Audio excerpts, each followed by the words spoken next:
This is problem 9-49. It's on page 376. It says, for problem 49, compute the expected contact stress number, S sub C, using equation 9-23. Assume that both gears are to be steel unless otherwise stated. And if you read the details, we're supposed to use the data and results from problems 37 and 43. Now, in problem 37, what we did is we calculated an estimate for the bending stress, the amount of stress in the material at the root of the tooth, of the gear tooth. And we calculated it for the pinion because the pinion would be the critical one. Then in the next problem, problem 43, we selected a material, basically. We added in some material modification factors and selected a material for the pinion and for the gear, and it was the same material because, once again, the pinion is the critical one. And if the material will work for the pinion, then it will work for the gear. Now we're going to do the actual important part.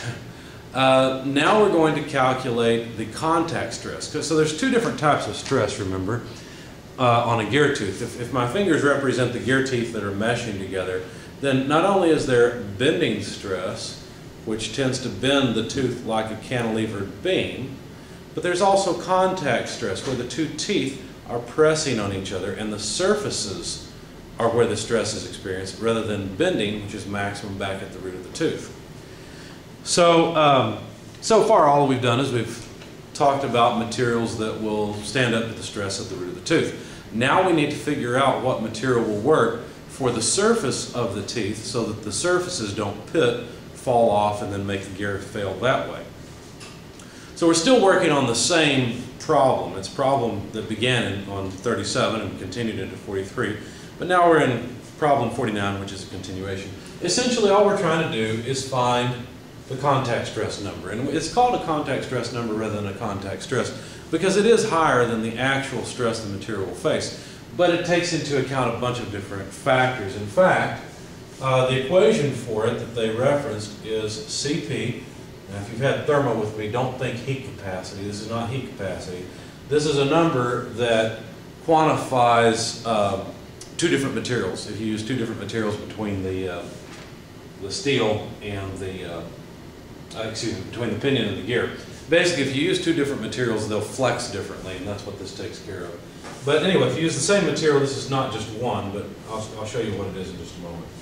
Okay, so then we need the tangential load, which we already had. We need the overload factor, the size factor, the alignment factor, the velocity factor, and then face width, diameter of pinion, and geometry factor. Okay, now let me go and find the equation so I can give you a page number. It's equation 923. Let's see. Back one more page should be it. Maybe two more. Here we are, page 343. You'll see that equation 923 is exactly this equation I wrote down. Now notice that we already have some of this stuff. For example, in the first problem, we were given the face width. We calculated the tangential load, and this overload, size, alignment, and velocity factors may be just the same as they were in the first problem, problem 37, where we started working on this. So let's find out. In fact, in the text below the equation, your author says, the values for the overload factor, Ko, the size factor, Ks, the load distribution factor, Km, which I called the alignment factor, and the dynamic factor, Kv, can be taken to be the same as the corresponding values for the bending stress analysis in the preceding section. So this is nice because, as I said, when we work problem 37, we're going to reuse all, or most if not all of these, and in fact we're reusing them. Now the diameter of the pinion, I think we calculated. If we didn't, it's straightforward. I don't recall right now, but the diameter of the pinion is simply the number of teeth on the pinion divided by the diametral pitch. So that's easy to get. That's straightforward. In fact, let's see. Yeah, we did that before, so we've got that. However, the CP is new. Now, if you look on page 343, you'll see equation 9-20 is an equation that gives you CP as a function of the elastic modulus of the pinion and the gear and the Poisson's ratio of the pinion and the gear material. Now, in the case where both are the same, oh, by the way, you don't have to use that equation. That is given in chart form or table form on the next page, page 344.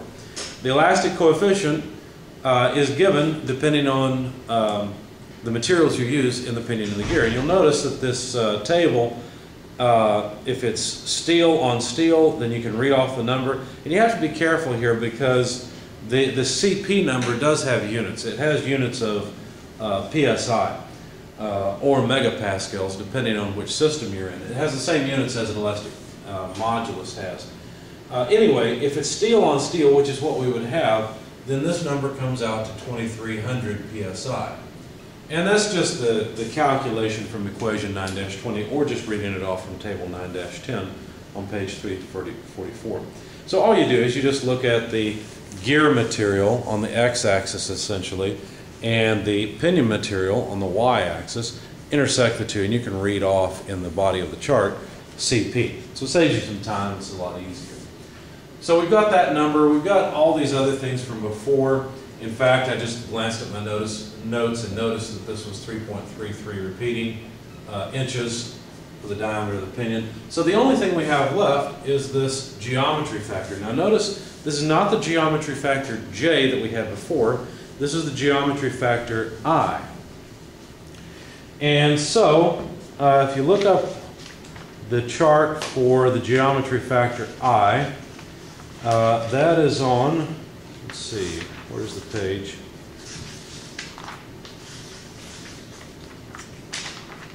Here we are.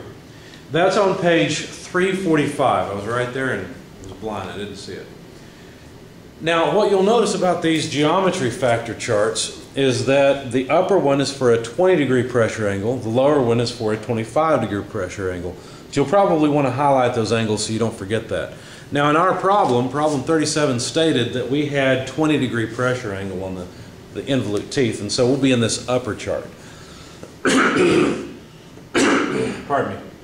Now, one thing that's sort of odd about this chart that's different from the geometry factor for the bending stress is the x-axis is the gear ratio. It's not the number of teeth in one of the gears. It's the gear ratio. And then the curves are for the number of teeth on the pinion. Okay, so notice that essentially what we're doing here is we're getting a geometry factor for the pinion, not for the gear. Once again, it turns out that the pinion is going to be critical anyway, and so we usually don't bother with the gear, we just deal with the pinion. So if we look at the gear ratio on the x-axis, we'll have to calculate it. The gear ratio, which we usually call M sub G, is the number of teeth on the gear divided by the number of teeth on the pinion. That's 48 over 20. Again, refer back to problem 37. So that's 2.4. So we're at 2.4 on the x-axis. So if we look at 2.4 on the x-axis, we need to go up to the curve that has a number of pinion teeth of 20. And so if you do that, it looks like that's the next to the top curve. So at 2.4, notice the divisions on the x-axis are by 0.2 units of gear ratio. So we need to go to the second minor division after the major division of 2. And then go up to the next to top curve. It's pretty easy to read it off. When I did it, I came up with about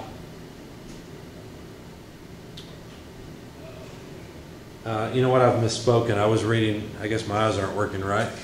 N sub P, the curve I was going to was 30, and that's wrong. I read it as 20 for some reason. Anyway, the two bottom curves have 16 teeth in the pinion or 24 teeth in the pinion. So we'd basically be halfway between those two curves. So at 2.4, halfway between the two lower curves, my best estimate is about 0.097. So from that gear ratio and the number of pinion teeth equal 20, my best estimate is that the geometry factor is about 0.097. So that takes care of the geometry factor I. Now, unfortunately, I don't have the velocity factor that we came up with when we worked problem 37. So if you have that in your notes, I would suggest you try this calculation yourself and see what you get. But basically all we're going to do is plug in the numbers 2300 psi, square root, the tangential load was 1315.3 pound force, the overload factor was 1.75, size factor was 1.0, the alignment factor 2201, and then the velocity factor, that's where we had a difference. In class when I worked this problem, because of the quality numbers changing to the new AGMA standard, we had a slightly different velocity factor. The old velocity factor was 1.519. Since I don't have the other number in front of me, I'm just going to use this number. But you should refer back to problem 37, grab the velocity factor from there and plug it in here. Make sure you can do this calculation on your calculator so that you can do it during the exam as well. Anyway, 2.25 inches was the face width of the gearing. The diameter of the pinion, as I said, is 3.33 inches. Notice we're going to have pounds force per square inch under the square root. And then finally, the geometry factor was 0.097. Okay? And